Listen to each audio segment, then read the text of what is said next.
Juan Kapitulo 6, versikulo 35. Si Jesus miingon kanila, "Ako mao ang pan nga naghatag sa kinabuhi. Ang muari kanako dili nagayod gutomon, ug ang mutuo kanako dili nagayod uhawon." Ang mga puno Pan sa kinabuhi. maglikon unta sa mong pagtuo o gagaka kami sa pagtuman sa imong mahal nga kasuguan. Ang Ginoo manaakan ninyo. Santos ng Ebanghelyo sumala ni San Mateo. Unya miadto si Jesus sa yuta duol sa lungsod sa Caesarea Filipo. Didto nangutana siya mga tinun-an. Sumala sa mga tao, kinsa man ang anak sa tao. Sila mitubag, nga nag-ingon nga siya mao si Juan Mugubunyag. Ang uban nag-ingon nga siya mao si Elias. Samtang ang uban nag-ingon nga siya mao si Jeremias o laing propeta. Sinugutan na kanila, "Amang kamo, unsa man niya ikasulti, kinsa man ako?" Umitubag si Simon Pedro, "Ikaw mao ang Mesiyas, ang anak sa Dios nga buhi." Giingnan siya ni Jesus, "Simon, anak ni Jonas, bulang kagayod, nga kining maong kamatuuran, ulo maabot kanimo, gikan sa bisan kinsang tao, kundili gihatag kanimo sa akong amahan na tuwa sa langit. Busa sultihan ko ikaw Pedro, ibabaw ning bato, tukurong ko ang akong simbahan. Bisan gani ang kamatayon dili gayud makabuntog ni ini. Ihatag ko kanimo ang mga yawi sa gingharian sa langit. Ang imong gidili dinhi sa yuta, idili usab didto sa langit. Ang imong gitugot dinhi sa yuta, itugot usab didto sa langit." Ang Ebanghelyo sa Ginoo. Pasalamati ang Ginoo kay siya maayo, ang iyang gugma mulungtad hangtod sa kahangturan. Pasalamati ang Diyos sa tanang mga Diyos, ang iyang gugma malungtaron. Pasalamati ang Ginoo sa mga Ginoo, ang iyang gugma balungtaron.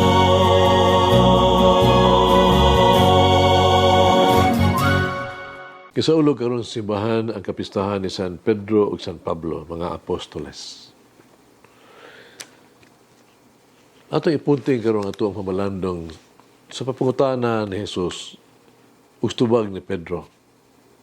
Si Pedro ipadayag ug miila nga si Jesus mo ang gisaad nga Mesiyas. Siya miingon, "Ikaw mo ang Mesiyas, ang anak sa buhi nga Dios." Kini mo ang pagmatuod sa Dios nga Amahan kay Jesus. Sa diyang si Jesus gibunyagan ni Juan dito sa suba sa Jordan. Mao gato sa pagpadayag ni Jesus sa Dios Amahan atol sa transfiguration sa bukid ngadto sa Tabor. Si Pedro dinhi wala magsulti sa gustong madungog ni Jesus, no, wala siya magsulti sumala sa unsa iyang nadungog gikan sa uban. Si Pedro wala maglitok ug bisan unsa aron lang makahimutan siya ni Jesus. Ang gisulti ni Pedro mo ang iyang personal nga conviction, ang iyang personal pagka-discover ni Jesus, experience with Jesus. Gisulti niya ang iyang nasinati gikan kang Jesus sa iyang kasing-kasing. Karon sama ni Pedro, dili kita dula sa mga pulong ba. Wag di kita tinuod, dili ta mag-imbento mga pulong para lamang makapalipay sa to ang mga higala, no? Murag pala Ni magpakatakap kita, magpakitag mga pulong nga sakit, negatibo, mga pulong nga batok ni atong dito gusto. Bantayan na ito atong paggamit sa mga pulong. Kinahanglan matinud-anon kita, matinud-anon sa tuang mga pulong. Kung si Jesus ang utana kanimo, sumala sa sulti sa mga tao, kinsa man ang anak sa tao, kung ikaw ang ipatang ni Jesus, unsa may imong tubag, ipangayon ni Jesus ingon, nga atong personal nga hukom, tingali kita, daghang hibaw-an bahay ni Jesus tungod sa katekesa sa simbahan, nga atong natugitudlo ka nato, mahimo nga atong nasa ulo gani, atong memorize na ang tanan na itong mga pag-ampog, pagtulunan sa simbahan. Mahimo na itong ihatag ang tanan mga prinsipyo nga atong sa pagtuo, ilista na ito ang tanan mga sugo, apan ang gusto ni Jesus mao, ang atong yung personal ug suod nga pag-ila kaniya. Ipangayon ni Jesus nga gikan ka nato ato ang intimate yun, no? Relationship with Him. Ug unya, magapangutana usab si Jesus ka nato. Atong Ginoo, unsa may ikasulti kana nimo kanako? Kinsa ba ako alang kanimo? Mangutana ta kay Jesus. Unsa kita alang kaniya? Yung ko sa usa ka talagsaong dibuho, gagiluhan, no? A picture, gagiuluhan of the light of the world. Matugang kini siyang pintor si Holman Hunt. Gihimo niya ang usa ka pagpintal ni atong 1854. Sa maong dibuho, napakita niya si Jesus nga gikoronahan og tunok. O nagdala siya og parol. O nagtuktok siya sa sirado nga pultahan. Knocking on the door. Doon nangutana kang Holman. Anong anong sa pultahan wala may gitagkuptanan. Usa ang pagsulod ni Jesus. Nang siya may tubag. Kita ang angay nga moabli sa pultahan. Og ang kuptanan ni ini aron maabli ana sa sulod. Hagit kinabuhi. Unsa nga to ang kinabuhi?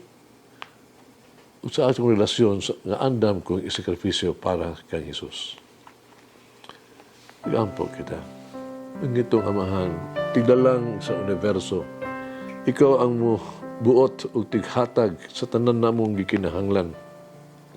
Pinagis balong-taro nga ehemplo ni San Pedro ug San Pablo, mababsahanon kong maghangyo kanimo, nga mutubo ako sa imong grasya, mong malig-on sa kuang pagtuo, mong masinugtanon sa imong mga sugo. Sama kanila hinaot nga ako musaksi kanimo uban sa debosyon o dedikasyon. Sa mapakailap o pagpaambit sa imong mga pulong sa tanang mga walay kakapoy, sa paghalad sa kong kaugalingon nganha kanimo. Bisan pa sa maabot nga mga sakripisyo o mga pag-antos, bisan sa pagdawat o pagpasaan sa krus sa imong anak, nga si Jesus, hangtod sa katapusan. Amen.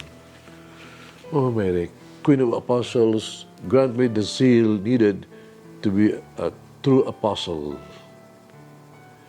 Saint Peter and Paul, San Pedro, San Pablo, pray for us. Mulangin ang Diyos magagahom sa tanan, Amahan, Anak, Espiritu Santo. Amen. May the Lord of the divine mercy bless us all, heal us from all diseases and suffering. Ayun unta niya kita, tanang mga sakit na sa lawas o sa kalag, body and soul. In the name of the Father, the Son, and of the Holy Spirit. Jesus, I trust in you. Amen. Whoever eats the bread of life will never hunger, says the Lord. Kay galaan inyong nabati ang pagpaambit ug hamubong pamalandong sa pulong sa Dios pinaagi sa tulumanon. Pan sa kinabuhi nga gidumala ni Monsignor Daddy Silva. Hangtod na usab sa sunod higayon, daghang salamat. The bread of life.